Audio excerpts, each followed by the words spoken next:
India की finance minister Nirmala Sitharaman ji ने election खत्म होने के बाद एक बार फिर से बजट प्रिपेयर किया था और बजट अनाउंस किया था। और जब इस नए वाले बजट को अनाउंस किया गया था तब यहाँ पर बहुत सारे मेजर चेंजेस किए गए थे। स्पेशल चेंजेस किए गए थे टैक्सेशन पॉलिसी में, और सबसे बड़ी बात तो स्टॉक मार्केट के गेन्स पर भी बहुत सारे टैक्सेस लगाए गए थे। मतलब कि पहले कम टैक्स पे करना पड़ता था, लेकिन अब नए बजट के अकॉर्डिंग नया टैक्स स्लैब्स के हिसाब से हम लोगों को टैक्स पे करना पड़ेगा, जिसकी वजह से एज ए रिटेल इन्वेस्टर्स हमारे ऊपर बर्डन काफी ज्यादा इंक्रीज हो चुका है। पहले लॉन्ग टर्म कैपिटल गेन के कैटेगरी में 10% का टैक्स देना पड़ता था, लेकिन अब 12.5% का टैक्स देना पड़ता है। कहीं पर इंडेक्सेशन के बेनिफिट को रखा गया है तो कहीं से इंडेक्सेशन के बेनिफिट को कंप्लीटली हटा दिया गया है। और वहीं पर short term capital gain taxes की बात की जाए तो शॉर्ट टर्म कैपिटल गेन के टैक्सेस में भी 15% से 5% इंक्रीज करके इस फिगर को 20% तक ले जाया गया है। इसका मतलब यह है कि अगर आप लोग अनलिस्टेड कंपनीज के शेयर्स में इन्वेस्टमेंट करते हैं तब आपको short term capital gain tax पे करना पड़ेगा 20% का। इसका मतलब यह है कि अगर आप लोग किसी भी इन्वेस्टमेंट ऑप्शन में शॉर्ट टर्म के लिए इन्वेस्टमेंट करते हैं तो वहां पर 20%, और अगर लॉन्ग टर्म के लिए इन्वेस्टमेंट करते हैं तो 12.5% तक का टैक्स पे करना पड़ेगा।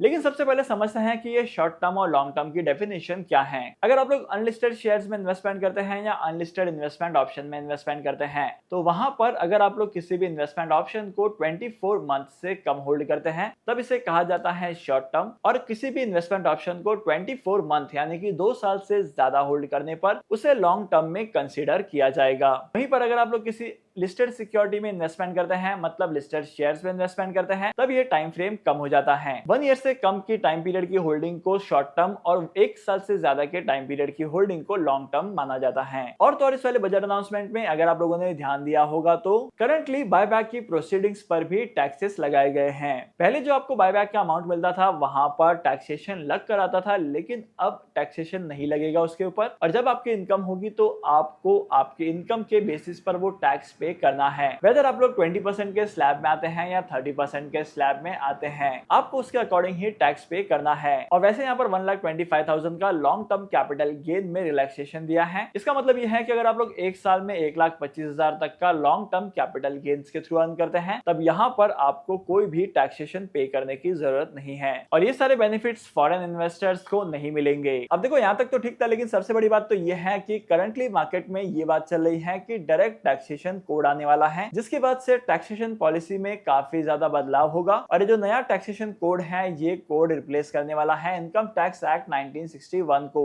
मतलब कि करंटली आपको जितने भी एग्जेम्पशंस मिलते हैं, जितने भी डिडक्शंस मिलते हैं, उन सारे डिडक्शंस का अमाउंट कम कर दिया जाएगा, और इसी के साथ साथ टैक्सेशन के प्रोसेस को काफी ज्यादा सिंपल किया जाएगा। अब अगर करंटली देखा जाए तो करंटली टैक्सेशन जो है वो स्लैब वाइज पे किया जाता है। आपको आपके इनकम के अकॉर्डिंग स्लैब वाइज टैक्स पे करना पड़ता है। आप लोग डिडक्शंस क्लेम कर सकते हैं, और बाय द वे हम लोग एग्जेम्पशंस और डिडक्शंस भी क्लेम कर सकते हैं। लेकिन अगर गवर्नमेंट ऑफ इंडिया की ये पॉलिसी आ जाती है, ये कोड इंप्लीमेंट हो जाता है, तो उसके बाद one nation one taxation policy का रूल अप्लाई हो सकता है, जहां पर इनकम टैक्स एक्ट 1961 के लॉ को हटाकर डायरेक्ट टैक्सेशन कोड को अप्लाई किया जाएगा। लेकिन आपको पता है इसकी वजह से बहुत सारी प्रॉब्लम्स क्रिएट हो सकती हैं। अब बाय द वे अगर आपको लगता है कि ये टैक्सेशन पॉलिसी आने में टाइम लगेगा और यहाँ पर इंप्लीमेंट होने में भी टाइम लगेगा, तो आप लोग जीएसटी को एग्जाम्पल के तौर पर देख सकते हैं। अब जीएसटी के एग्जाम्पल से ये समझ में आता है कि गवर्नमेंट ऑफ इंडिया कितने जल्दी फैसले ले सकती है और कितने जल्दी कोई नया कानून आ सकता है। तो चलिए वन बाय वन करके समझते हैं कि इस चीज का इम्पैक्ट क्या पड़ेगा। करंटली मार्केट में कैपिटल गेन्स टैक्सेस का स्ट्रक्चर अलग है और वेल्थ टैक्स अलग है। मतलब कि अगर आपकी वेल्थ ज्यादा है तो आपको एडिशनल सरचार्ज पे करना पड़ता है, जो कि अराउंड 12% के आसपास का है। लेकिन अगर डायरेक्ट टैक्सेस कोड इंप्लीमेंट होता है तब यहाँ पर इन सारे टैक्सेस को हटाकर एक सिंगल टैक्स रखा जा सकता है। अब ये सिंगल टैक्स रखने की वजह से कैलकुलेशन का बर्डन तो कम हो जाएगा, लेकिन जो टैक्स पेमेंट का अमाउंट आता है वो काफी हद तक बढ़ सकता है, क्योंकि किसी की इनकम ज्यादा होगी, किसी की इनकम कम होगी, तो उसके बेसिस पर एक एवरेज रेट सेट किया जा सकता है, और ऐसा माना जाता है कि ये चीज 1-2 महीने में हो जाएगी। मतलब 2025 के बजट अनाउंसमेंट के टाइम पर गवर्नमेंट ऑफ इंडिया ये सारी चीजें मेंशन कर सकती हैं और इस नए कोड को अप्लाई कर सकती हैं। लेकिन इस नए रूल की वजह से, इस नए टैक्स कोड की वजह से बहुत सारी गड़बड़ हो सकती है। हो सकता है कि करंटली जो इनकम अलग अलग हेड्स में रिप्रेजेंट की जाती है वहां पर रिडक्शंस लिए जाते हैं, तो आपके टोटल इनकम को हो सकता है कि एक ही सिंगल अमाउंट में क्लब किया जाएगा और उसे एक रेगुलर इनकम की तरह ट्रीट किया जाएगा। अगर टैक्सेशन पॉलिसी में एक ही रेट निकाली जाती है तो आपके टैक्स का बर्डन भी बढ़ सकता है, क्योंकि अगर टैक्स की रेट कम होती है तो बेनिफिशियल है, लेकिन अगर टैक्स की रेट ज्यादा होती है तो बहुत सारे डिसएडवांटेजेस होने वाले हैं। और ज्यादातर बात की जाए टैक्सेशन पॉलिसीज को लेकर, टैक्स के रेट्स को लेकर, तो इस चीज का सबसे ज्यादा इंपैक्ट पड़ेगा मिडिल क्लास फैमिलीज पर, और जो टैक्स पेमेंट करते हैं टाइम टू टाइम उनके ऊपर बहुत ज्यादा इंपैक्ट पड़ने वाला है।